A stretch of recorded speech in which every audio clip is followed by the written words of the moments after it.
बिस्मिल्लाहिर्रहमानिर्रहीम, अस्सलाम वालेकुम। आप देख रहे हैं स्पोर्ट्स वन और मैं हूं आसिफ खान। पाकिस्तान के चीफ सेलेक्टर मोहम्मद वसीम ने पाकिस्तान की स्क्वाड्स का ऐलान किया। 3 सीरीज़ के लिए स्क्वाड्स का ऐलान हुआ है। एक तो खेलेगी इंग्लैंड के खिलाफ सीरीज़ जो 20 सितंबर से शुरू होगी कराची में, उसके 4 मैचेस होंगे, उसके बाद 3 मैचेस लाहौर में होंगे। दूसरी स्क्वाड का ऐलान हुआ है जो वर्ल्ड कप खेलेगी, जो अक्टूबर के वस्त में ऑस्ट्रेलिया में शुरू होगा, और उससे पहले न्यूजीलैंड के खिलाफ एक सीरीज़ जो प्रिपरेटरी सीरीज़ होगी वर्ल्ड कप के लिए, उसमें अब इस स्क्वाड के ऊपर खासी बातें हो रही हैं और ख़ासी बातें हो चुकी हैं।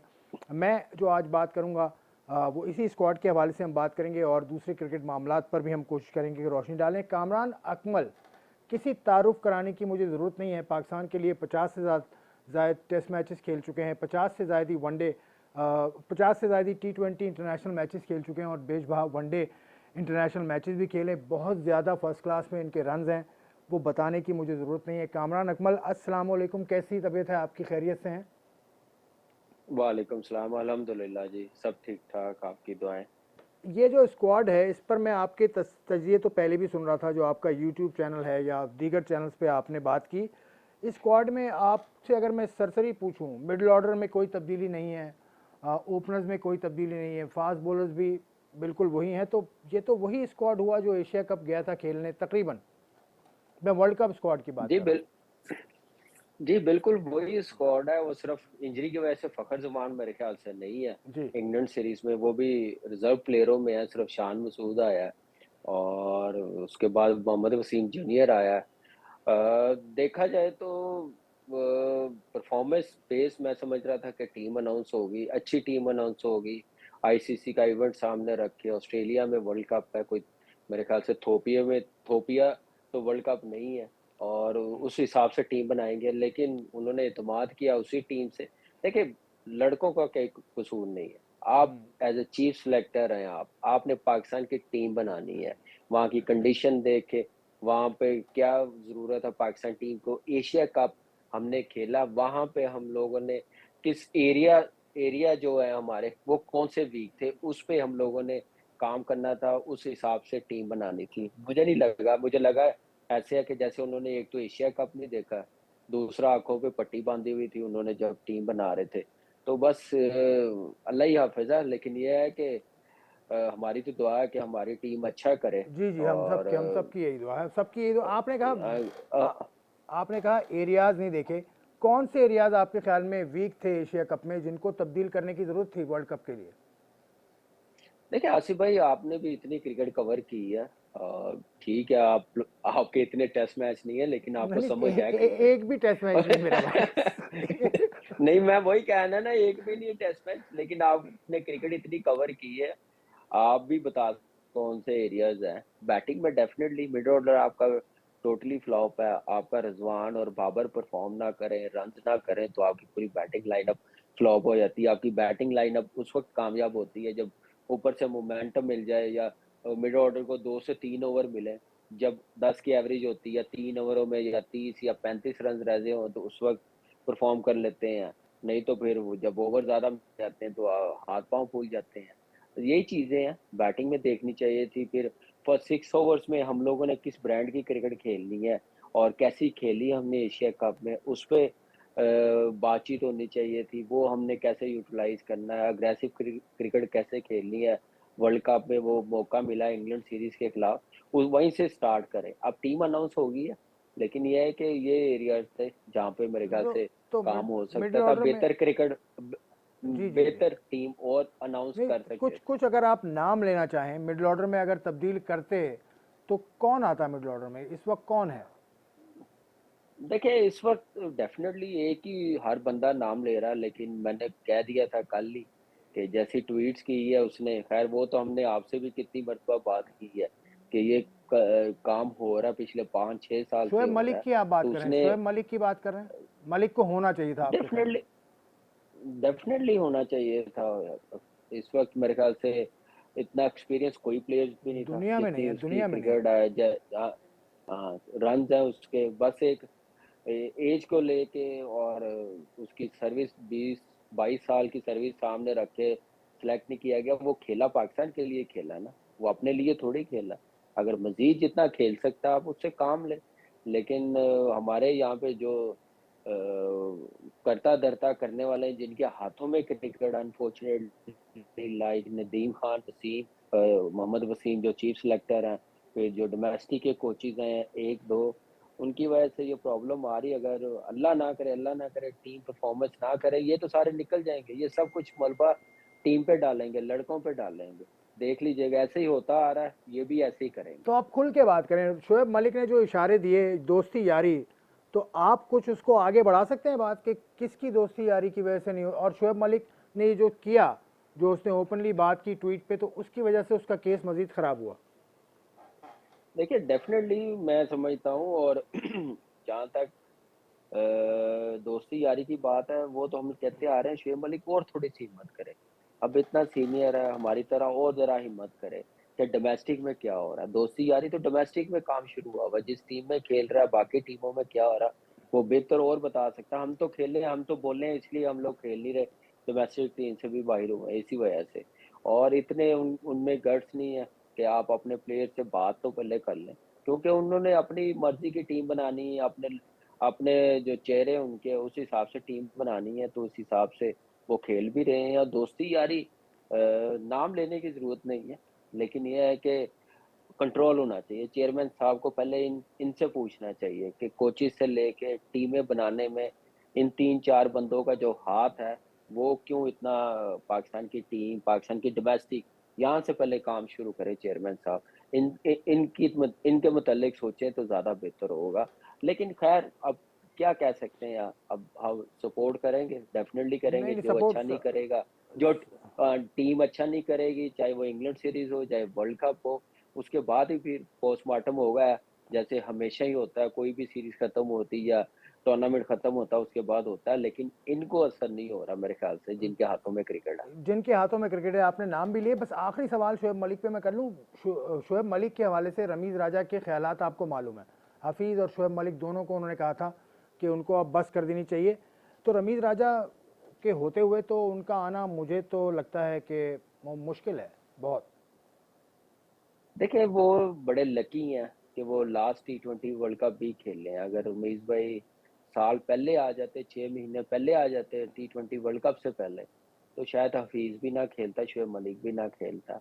और देखें, मैंने कहा ना, चाहे चेयरमैन कोई भी वो सामने रखें पाकिस्तान की क्रिकेट, अगर उनके मुकाबले में उनकी कोई रिप्लेसमेंट है तो फिर आप जरूर खिलाएं। जैसे मोइन भाई नहीं खेले, राशिद भाई आ गए, राशिद भाई नहीं खेले, मोइन भाई खेले, उसके बाद अतीको जमान आ गए, हमायूं फरद आ गए, तैयार है रिप्लेसमेंट। मुझे मौका मिला, मैंने अवेल किया, मैं परफॉर्मेंस मेरी नीचे गई है, सरफराज आ गया, अदनान आ गया, इस टाइप का कोई कंपटीशन दिखाए ना, तो फिर मजा, तो फिर मजा भी आता है, टीम भी बनती है, परफॉर्म भी करते हैं। अगर शुएब मलिक, हफीज तो खैर छोड़ गया क्रिकेट, उसने रिटायरमेंट ले ली, उसका तो नाम नहीं ले सकते कि वो क्यों नहीं है, उनके होते हुए वो नहीं खेल सकता, उसने तो रिटायर।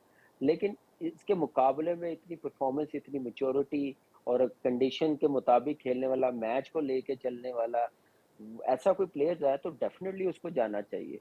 लेकिन कोई वो प्लेयर्स जाएं जिनके हाथों में मैच हो वो जितवा ना सके, प्रेशर से निकाल ना सके और इनिंग्स ना बना सके, तो फिर अफसोस तो होता है ना। जैसे हमने एशिया कप में देखा, श्रीलंका के खिलाफ ओवर्स कितने पड़े हुए थे, जी। 120 पे हम लोग आउट हो गए हैं, पूरा मिड ऑर्डर को पूरा मौका मिला। जहाँ पे जरूरत थी चेंज करने की, वहां पे जरूरत नहीं की। फास्ट बॉलिंग में हमने फिर टीम अनाउंस की, ये शाहनवाज धानी का क्या कसूर है, उसने अच्छी बॉलिंग नहीं की, उसको क्यों रिजर्व प्लेयरों में रखा। अगर शान को लेके जाना था, सारी टीम बाकी रखनी थी, एक लड़के पे क्यों तलवार वो भी वो चलाई भी है। वो भी फ़खर जमान, फखर अगर जमान, फ़खर जमान इंजर्ड ना होते तो तो शायद शान नहीं आते। चले, फखर जमान तो वर्ल्ड कप में जा रहा है, ट्रैवल कर रहा है रिजर्व हाँ। प्लेयरों में, ये भी तो देखे ना। हम्म। तो ये चीजें किसने देखनी है। अगर आप एक लड़के पे तलवार चला के टीम बना देंगे तो उससे रिजल्ट अच्छे नहीं आएंगे, मजीद खराब होंगे। तो ये चीज देखने वाली है, और चीफ सेलेक्टर बेहतर और टीम बना सकते थे। और आई डोंट नो इसमें रमीज भाई का कितना हाथ है, उन्होंने अप्रूवल दी है या उन्होंने स्टैट्स देखी हैं, या एशिया कप उन्होंने भी देखा है, चीफ सेलेक्टर साहब ने भी देखा है।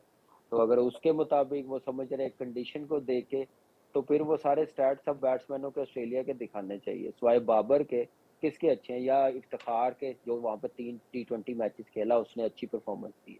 बाकी बैट्समैनों के स्टैट्स नहीं है, 3-3 टूर किए हुए, खुशदिल ने नहीं खेला हुआ, आसिफ अली नहीं खेला हुआ। तो वहाँ पे वो कह रहे हैं कि T20 वर्ल्ड कप के बाद हमारी प्लानिंग शुरू हो गई थी, स्टैट्स देखे, कंडीशन देखे। मेरा नहीं ख्याल कि ये सारी चीज़ें सिर्फ अवाम को, हम लोगों को बेवकूफ़ बनाने के लिए अच्छा, सिर्फ बातें की गई है टीम अनाउंस करने के बाद। सरफराज अहमद भी नहीं है टीम में, दोनों स्क्वाड में वो नहीं है, उनको होना चाहिए था स्क्वाड में।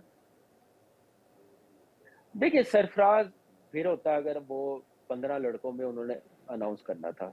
रिजवान इस वक्त टॉप परफॉर्मर है, परफॉर्मेंस दी हुई है, तो आप एक सरफराज को कैसे लेके जा सकते हैं? टेस्ट मैच हो तो डेफिनेटली सरफराज जाता, T20 हो, वनडे हो, तो फिर सरफराज को ले जाना बड़ा मुश्किल हो जाता है, सिलेक्टरों के लिए सिलेक्ट करना बड़ा मुश्किल हो जाता है। फिर रिजवान खेल रहा है, उसके साथ फिर उस लड़के को भेजते हैं जिसने डोमेस्टिक में परफॉर्म किया हो, अपकमिंग हो, उसको एक्सपीरियंस दे, ना कि 1-2 मैचेस वाले नहीं, जैसे आपने खिलाए हैं। लेकिन उनको खिलाना चाहिए था, जब मैं हारिस है, ठीक है, खेला है वो, लेकिन उससे पहले जिसका हक बनता उसका नाम आना चाहिए था, रोहेल नज़ीर, उसको बिल्कुल ही साइडलाइन किया गया। और ये होता है, लेकिन सरफराज की परफॉर्मेंस बड़ी ज़बरदस्त है। अनफॉर्चुनेटली रिजवान सेट हुआ हुआ है, उसको कोई हिला नहीं सकता और हिलाना भी नहीं चाहिए, और उस पे प्रेशर भी नहीं आना चाहिए। थोड़ा-सा और बेहतर वो खेले, थोड़ा और अग्रेशन दिखाए अपनी बैटिंग में, पॉजिटिव बैटिंग और करके दिखाए। फर्स्ट 6 ओवर्स पे अगर T20 पे वो ओपन करता है, तो और बेहतर करे, क्योंकि अब रिजवान को सारी टीमों ने देख लिया, ये एशिया कप बाकी टीमों ने भी काम किया होगा उसकी बैटिंग पे, उसके फेवरेट एरिया पे। वो देखिए एशिया कप में बिल्कुल उसकी शॉटें नहीं लगी, ब्लॉक करके रखा हुआ था। तो अब आउट ऑफ द बॉक्स उसको सोचना पड़ेगा, थोड़ी शॉट्स डेवलप करनी पड़ेगी, चारों तरफ खेलना पड़ेगा। एक साइड पे आप कितनी की देर मार सकते हैं, एंड ऑफ द डे पकड़े जाते हैं, जैसे एशिया कप में रिजवान पकड़ा गया। लेकिन अनफॉर्चुनेटली सरफराज का इसलिए नहीं आ सकता क्योंकि वो एक्स कप्तान भी रहा, और आपको पता है कि वाइट बॉल क्रिकेट में 2 सीनियर प्लेयर्स नहीं रह सकते, एक खेलेगा एक बेंच पे बैठेगा, तो फिर सरफराज के लिए भी अच्छा नहीं है। रिस्पेक्ट है उसकी, पाकिस्तान नहीं का तो कप्तान है, उसको लेकिन विकेट, टेस्ट मैच हो। तो वो विकेट कीपर के तौर पे नहीं खेल सकते, क्योंकि इंडिया में जिस तरह से होता है, कार्तिक भी हैं, पंत भी हैं, धोनी भी थे एक टाइम में स्क्वाड में, तो 3-3 कीपर्स इंडिया तो लेकर गया है, एक ही 11 में होते थे। चले ये तो बिल्कुल ठीक है, जब सरफराज कैप्टन था उस वक्त भी सरफराज ये चीजें सोच लेता तो और अच्छा हो जाना था। तो उस वक्त तो मेरे ख्याल से उस वक्त के चीफ सेलेक्टर या कोच इन चीजों की तो बात नहीं करते थे, ना हमारा कोई मीडिया बात करता था इन चीजों की। वो यही कहते थे कि सरफराज विकेट कीपर है, सेटल है, तो दूसरे की जरूरत क्या है। तो ऐसे ही है मेरे नहीं, ख्याल से। अब आपका नाम, सरफराज को बिल्कुल आपने मैं ठीक बात की, सरफराज का बिल्कुल आपने ठीक बात की, अ, आपका नाम बतौर ओपनर उस जमाने में लिया जा रहा था कि आप ओपन करें, क्योंकि आप T20 के नहीं, बेहतरीन ओपनर थे। बिल्कुल ठीक ही है, मुझे नहीं लाए, बिल्कुल ठीक ही है। मैं भी एक सीनियर था उससे, और बिला मकसद सरफराज पे प्रेशर आता खिलाते, शायद वो इतना लंबा सर्फ ना करता, लेकिन मेरे ख्याल से सरफराज आज यहाँ पे मुल्तान में T20 खेल रहा, मेरे ख्याल से उसकी अपनी गलतियां भी हैं, जो बारी नहीं लेता रहा, डिसीजन सही नहीं लेता रहा, कॉम्प्रोमाइज करता गया कोच के साथ, जिसकी वजह से उसको नुकसान हुआ, उसकी कैप्टनसी को नुकसान हुआ, उसकी फॉर्म को नुकसान हुआ। तो यही चीजें मिसाल है मेरे ख्याल से। बाकी कप्तान को भी सोचना चाहिए जो अभी हैं, बाबर है, कि टीम पाकिस्तान की सही डिसीजन ले, मुशावरत करे, डिबेट करे कि मुझे ये लड़का चाहिए जो मेरी टीम के लिए फायदेमंद, ना कि आप सिर्फ खेलने जाएं, जीतने ना जाएं, अपनी इंडिविजुअल परफॉर्मेंस पे रहें, तो उसका नुकसान होगा। तो मेरे ख्याल से ये नुकसान देख रहे हैं हम लोग काफी अरसे से। और इस वर्ल्ड कप में देखिए हमेशा आईसीसी इवेंट में पाकिस्तान टीम ने परफॉर्मेंस दी है, और देनी पड़ेगी इस टीम को, क्योंकि इस टीम पे प्रेशर बड़ा होगा। और हमारा ये क्या नाम है, एशिया कप अच्छा नहीं गया, ये सीरीज जीतना इंग्लैंड के साथ ये बड़ा जरूरी है। अच्छी क्रिकेट खेलना, आजकल की मॉडर्न डे की जो क्रिकेट है उस हिसाब से हम लोग को तैयारी करनी पड़ेगी ठीक एक है, सीरीज पे, ठीक है, जो हम लोग अप्लाई कर सके T20 वर्ल्ड कप में। ठीक है कामरान, मैं ब्रेक ले रहा हूँ, ब्रेक के बाद आके आपसे पूछूंगा कि क्या बाबर आजम, जिनको आप करीब से जानते हैं, वो क्या अपने इख्तियारात मनवा रहे हैं, वो is he calling the shots. इस ब्रेक के बाद कामरान अकमल से मजीद बात करेंगे।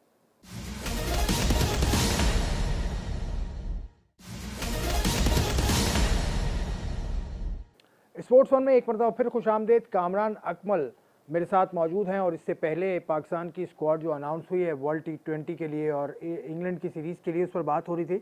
कामरान, आपने जाते जाते ये कहा कि बाबर आजम जो कप्तान हैं उनको अपनी से मनवानी चाहिए, या इसी तरह की कोई बात आपने की थी। तो बाबर को आप जानते हैं करीब से, आपके फर्स्ट कज़न भी हैं, तो क्या वो अपनी बात मनवा रहे हैं सेलेक्टर के सामने, चेयरमैन के सामने? देखिए, जहाँ तक बाबर को मैंने करीब से देखा है और करीब से इस सेंस में मैं नहीं बात करूँगा कि वो अपनी बात मनवा रहा है कि नहीं, लेकिन ये है कि नज़र आ जाता है फील्ड में। और प्रेस कॉन्फ्रेंस जैसे आज की है उसने, और बड़े उसने अग्रेसिव प्रेस कॉन्फ्रेंस की है कि चाहे कोई भी टीम हो, लोग खुश नहीं होते। मेरे ख्याल से लोग बहुत खुश होते हैं। पास्ट में जितने हमारे कप्तान थे, इवेंट खेलने जाते थे, लोग खुश होते थे, एक टीम नज़र आती थी।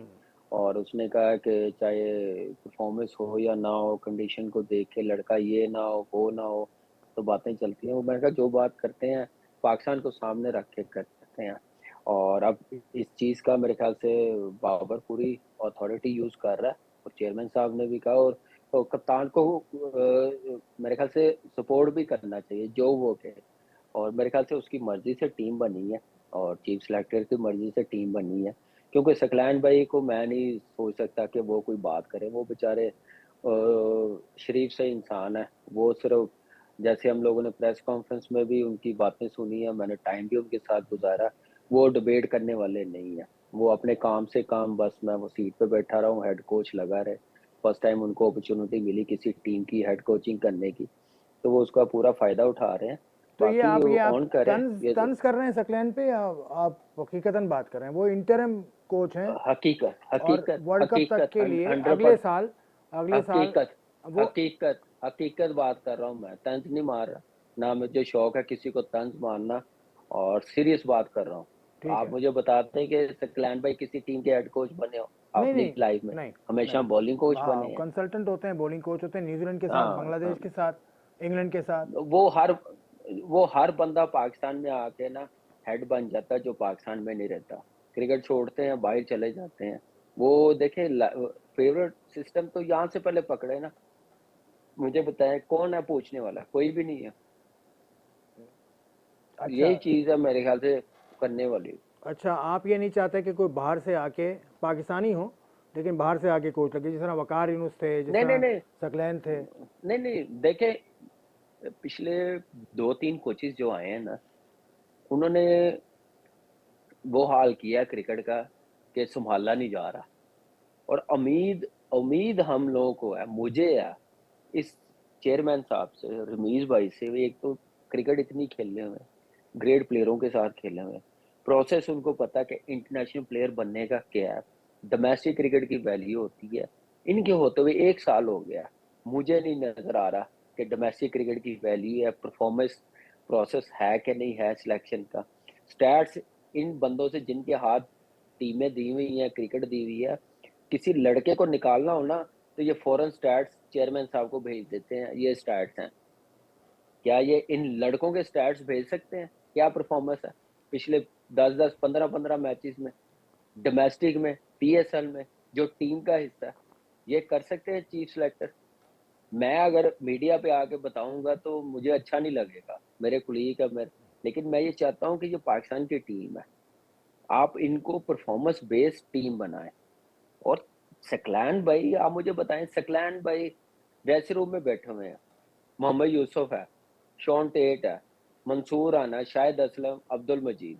ये उमर रशीद का जाने का क्या काम है बुलाने का? उमर रशीद क्योंकि एकेडमी में, हाँ, एकेडमी में वो होते थे। एकेडमी, हाँ जी, एकेडमी में इनके साथ होते थे, ये वहां पे बोर हो जाते थे, इसलिए बुलाया हाँ, अकेले ही रह गए थे ना कि एकेडमी में गपशप वो। लग जाए। एकेडमी में हाँ, अकेले रह गए थे, अकेले सारे रह, एकेडमी के कोचेस तो आपकी टीम के साथ होते हैं। तो वही तो मैं कह रहा हूँ कि इनका क्या काम है, क्या रोल था टीम में? मुझे बस ये बता दे। आपको पता है किस वजह से बुलाया इन्हें? उनको आप तो इसलिए कवर करते हैं सर। इसलिए बुलाया गया कि वो कम्युनिकेट करेंगे शॉन टेट और प्लेयर्स के दरमियान। वो अंग्रेजी वाला मसला था। अ- ये एक मैटर है। अच्छा, दूसरा, उन्होंने हसनैन के अच्छा, एक्शन पे उन्होंने काम किया था, वो तो खैर एकेडमी में किया था। अच्छा। और उससे पहले हर जाने, बॉल के बाद उसनैन ने जो जो हसनैन ने हर बॉल करना है, वो अंदर आके नहीं बताएंगे नहीं ये नहीं एक्शन नहीं ऐसे नहीं करना नहीं था नहीं, बाजू है, मैं तो उमर रशीद ये का काम देंगे बता रहा हूँ। उमर रशीद ने न, जो साजिद है ना, साजिद ऑफ स्पिनर के एक्शन पे जी। काम भी उमर रशीद साहब कर रहे थे, यानी कोई था ही नहीं एकेडमी अ- के अंदर। अच्छा, जब सईद अजमल एक्शन हुआ था तो सईद अजमल टीम के साथ गया नेक्स्ट ओवर पे, तो वहां पे भी फिर सकलैन भाई और मोहम्मद अकरम को साथ भेज देना हाँ, था। सकलैन भाई तो बाहर रहते थे ना, सकलैन भाई ने अपनी फीस ली और चले गए थे। नहीं नहीं, हाँ जी, इन्होंने भी ये इन्होंने कौन सा फ्री किया होगा नहीं, फ्री बॉस। किया है, फ्री है, फ्री है, फ्री किया है सर, मैं बता रहा हूँ नहीं वो, ना। नहीं, मैं तो मालूमात आपके।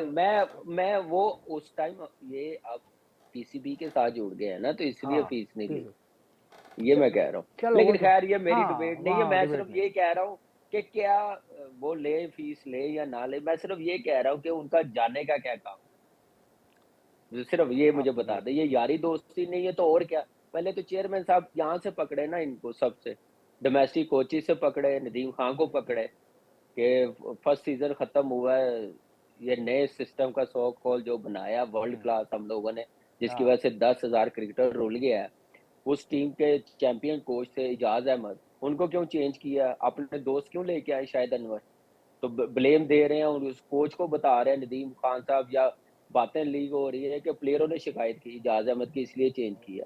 प्लेयरों को हर टाइम प्लेयरों को ब्लेम करना, प्लेयरों पे इल्जाम देने, ये कहाँ की नौबत है। तो मेरे ख्याल से नदीम खान साहब को सोचना चाहिए ये बातें करने से पहले, पहले चेयरमैन साहब वहां से मेरे ख्याल से ये क्लीन करें high performance camp, chief selector को एहतसाब करें उन सब का, जिन्होंने ये डिसीजन लिए हुए हैं क्रिकेट खिलाने के, टीमें बनाने के, या एक बंदा कर रहा है चेयरमैन साहब, तो फिर उनको जवाब देना पड़ेगा। बिल्कुल ठीक। अच्छा, अब ये बताएं, अभी कल शाहिद अफरीदी ने बात की है कुछ, उसने कहा कि शाहीन अफरीदी का जो रिहैब हो रहा है वो शाहीन अफरीदी अपने खर्चे पे करवा रहे हैं इंग्लैंड में। तो पहले तो ये बताओ कि उसका रिहैब इंग्लैंड में जाने में देर की पाकिस्तान क्रिकेट बोर्ड ने उसको भेजने में, और दूसरा ये क्या मामला है, क्या खर्चा अपना ही करना पड़ता है प्लेयर को सारा रिहैब का? अगर शाहिद भाई ने कहा तो शाहीन भी बता दे कि अपने खर्चे पे गया। और ये आप देखिए, पाकिस्तान टीम, जो टीम में है ना, जो कर रहा है वो उनके लिए सब कुछ है। जैसे ही वो टीम से साइड पे होता है ना, उनकी नजर में उनकी वैल्यू कोई नहीं है। अब शाहीन को अगर वो अपने खर्चे पे गया और देर से भेजा वहां पे, तो कौन है कसूरवार, मुझे बताएं। चेयरमैन साहब तो नहीं है, ये डॉक्टर मेडिकल साहब, पैनल है, डॉक्टर ये साहब, नदीम मेडिकल खान पैनल। है। हाँ जी, ये नदीम खान जो हाई परफॉर्मेंस कैंप जिनके अंडर है सारे, इनका कसूर है, इनको इनका एहतसाब करें। वो बच्चा क्यों लेट हुआ, उसकी इंजरी रिहैब करने में क्यों हम लोगों ने डिले किया, क्यों हम लोग उसको नदरलैंड लेके गए हैं, फिर यहाँ पे दुबई लेके आए हैं। आपको स्टेट में श्रीलंका से अगर पता चल गया था तो वहां पे भिजवाते हैं इंग्लैंड में किसी अच्छे डॉक्टर के पास, या दुबई में ही फैसल है जो पाकिस्तान टीम के साथ रहा, जिसने हसन अली का ट्रीटमेंट किया, अजहर का किया, बाकी प्लेयरों का, शुएब मलिक सबका किया हुआ है, तो आप उसके पास छोड़ देते फौरन।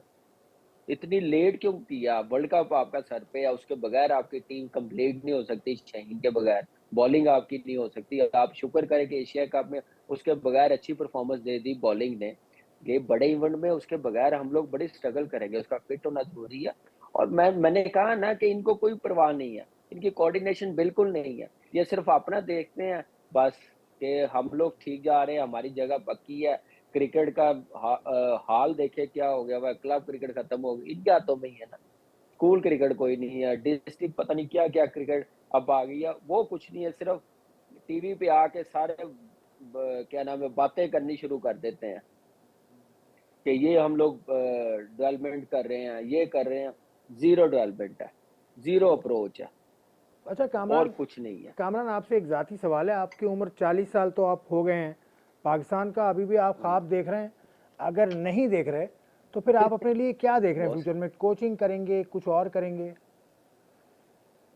देखिए मैं तो ख्वाब अभी नहीं देख रहा, मैं तो पिछले 2-3 साल पहले मैंने कहा था, जो लास्ट ओवर 17 में किया था उसके बाद मैंने देखना छोड़ दिया था, और मैं अपनी बस क्रिकेट डोमेस्टिक और फ्रेंचाइज क्रिकेट की तरफ फोकस था। और ऑनेस्टली बताऊं, अब वो एनवायरनमेंट नहीं है पाकिस्तान टीम में, जो जिन प्लेयरों के साथ मैं खेला हूँ, जिन कोचेस के साथ मैं खेला हूँ, वो एनवायरनमेंट अब पाकिस्तान टीम में नहीं है। अब सिर्फ अपनी अपनी मुझे फील होता है पड़ी हुई है, टीम की नहीं है, कि टीम कैसे आगे जाएगी, परफॉर्मेंस कैसे देंगे, वो नहीं है। सिर्फ यही मुझे फील हुआ कि हाँ, हाँ, मैं परफॉर्मेंस कर लूँ, मेरी जगह पक्की हो जाए। ऐसे माहौल में मेरे जैसा प्लेयर या मेरे बैच के जो लड़के हैं, वो कभी एन्जॉय नहीं करेंगे और परफॉर्मेंस नहीं देंगे और दिल भी नहीं करेगा खेलने का। तो मैंने तो उस वक़्त ही कह दिया था कि मुझे अब ज़रूरत नहीं। ख़ैर वैसे भी रज़वान सेट हो गया पिछले 1 डेढ़ साल से टी20 क्रिकेट में और उसने ज़बरदस्त परफॉर्मेंस दी है और मैं तो उसके बाद तो बिल्कुल ही मैंने सोचना छोड़ दिया और अभी फ्यूचर में जो करूँगा वो डेफ़िनेटली आप लोगों के साथ ज़रूर शेयर करूँगा, चाहे कोचिंग हो, चाहे मैनेजमेंट में हो, कुछ भी हो, वो टू अर्ली अभी 2-3 साल फ्रेंचाइज़ क्रिकेट है, वो खेलेंगे इंशाल्लाह। और ये पीसीबी ने, अब आप बात कर ही रहे, तो पीसीबी ने अभी फ्रेंचाइज क्रिकेट शुरू की है, जो शुरू होगी अंडर 19 बच्चों की। ये कैसा कदम है रमीज राजा साहब का? देखिए, एक नई चीज़ है जूनियर लेवल पे और शुरू होगी तो देखेंगे कि कैसा इसका रिज़ल्ट आता है, प्लेयरों को क्या फ़ायदा होता है। लेकिन फ़ायदा मेरे ख़्याल से जहाँ तक है एक लड़कों की अप्रोच और एक प्रोफ़ेशनल मेरे ख़्याल से बनेंगे क्योंकि फ़ाइनेंशियली स्ट्रॉन्ग होना बड़ा ज़रूरी है आजकल के दौर में जहाँ आपकी क्रिकेट बिल्कुल ख़त्म हो गई और डोमेस्टिक क्रिकेट डिपार्टमेंट ख़त्म हो गए हों, फैमिली सफ़र कर रही है, प्लेयर सफ़र कर रहे हैं। तो ये चीज़ है, अब लेट्स सी 1 साल के बाद वो लड़का ओवर एज होगा, उसके बाद वो लड़का क्या करेगा? इस चीज़ पे करने की ज़रूरत है और मैंने दुनिया में देखा है कि आप अपने यंग जो होती है, उनको लंबी क्रिकेट की आदत डालते हैं। 4 day cricket, 3 day cricket, 2 day cricket, 1 day cricket और उससे बेस उनकी अच्छी बनती है। और एक ये नई चीज़ है क्योंकि आजकल आपको पता है कि पूरी दुनिया में टी20 का जुनून है, उसकी तरफ ज़्यादा फ़ोकस किया जा रहा है आईसीसी की तरफ से भी। तो इसलिए ये नई लीग है, लेट्स सी ये लीग कामयाब हो पाकिस्तान के लिए, पाकिस्तान के बच्चों के लिए, जो हम लोगों को समझते हैं ये लीग करवाने से हमारी क्रिकेट ऊपर जा सकती है। तो फिर ज़रूर होनी चाहिए और इसका फ़ायदा भी होना चाहिए और इसकी आउटपुट नज़र आनी चाहिए और इसका फ़ैसला पता चल जाएगा जब शुरू होगी क्रिकेट और प्लेयर्स जैसे डोमेस्टिक में आएँगे, लंबी क्रिकेट खेलेंगे, उनकी बेस कैसी बनती है टेस्ट क्रिकेट के लिए, 4 डे क्रिकेट के चले, लिए, चलते चलते तो फिर आपसे पता चल आखिरी सवाल आपके भाई साहब के बारे में पूछूंगा। छोटे भाई आपके उमर अकमल, वो सेकंड 11 में खेल हुँ, रहे हैं, क्या वो हुँ। आ सकेंगे पाकिस्तान टीम में वापस? किस तरह का माहौल है, किस तरह की उनकी ट्रेनिंग है, किस तरह की सोच है? सोच तो उसकी पॉज़िटिव है, आ तो सकते हैं, क्यों नहीं आ सकते? परफ़ॉर्मेंस है सबसे बड़ा जवाब और जैसे माइंडसेट इन लोगों के हैं नदीम खान के, मोहम्मद वसीम के, 1-2 कोचेज़ के, इनके माइंडसेट ठीक करने वाले हैं मेरे ख़्याल से। ये ठीक होंगे तो सिर्फ़ उमर नहीं बाकी भी लड़के बड़े खुश होंगे और क्रिकेट खेल सकते हैं, कमबैक कर सकते हैं और सिंपल सा है और जैसे मैं बता रहा हूँ आप देख रहे हैं नेशनल टी20 5000 स्कोर करने वाला और इतने वर्ल्ड कप खेलने वाला वो सेकंड 11 में है। फर्स्ट 11 में वो लड़के हैं जिनके 1000 रन भी नहीं है। यही तो कहते हैं हम लोग कि पहले रमीज़ भाई इनसे पूछे, ये क्या कर रहे हैं? ये लाइकिंग डिसलाइकिंग पे नहीं खिला रहे हैं टीम में, जिसका नुकसान पाकिस्तान की क्रिकेट को है। ये करेंगे, प्लेयरों को नुकसान तो हो रहा है, लेकिन इन फ्यूचर हम लोग नीचे जाते जाएँगे और वो फिर सँभालना बड़ा मुश्किल हो जाएगा। और उमर मेहनत कर रहा है, डेफ़िनिटली कर रहा है। और परफॉर्मेंस दिखाए, लंबी परफॉर्मेंस दिखाए और इतने प्रेशर में वो खेल रहा है, बाकी लड़के भी खेल रहे हैं। वो आपको अनकरीब पता चल जाएगा, वो क्या बातें करेंगे इन मैनेजमेंट की तरफ से। चलो कामी, बहुत बहुत शुक्रिया आपका, आपने वक्त दिया और काफ़ी तफसील से बात की। कामरान अकमल के जो मामलात हैं, जो उसको शिकायत ही मैं कहूँगा कि पाकिस्तान क्रिकेट की बेहतरी के लिए इनके दिल में जो तजावीज़ थी वो इन्होंने दी, जो इनके ख्याल में वो लोग हैं जिनको मामलात ठीक करने चाहिए, उनका इन्होंने नाम लेकर कहा। और भी बहुत सारी बातें हुई। कामरान, बहुत बहुत शुक्रिया, आपने ज्वाइन किया। अब एक ब्रेक लूँगा, ब्रेक के बाद I see you on the other side.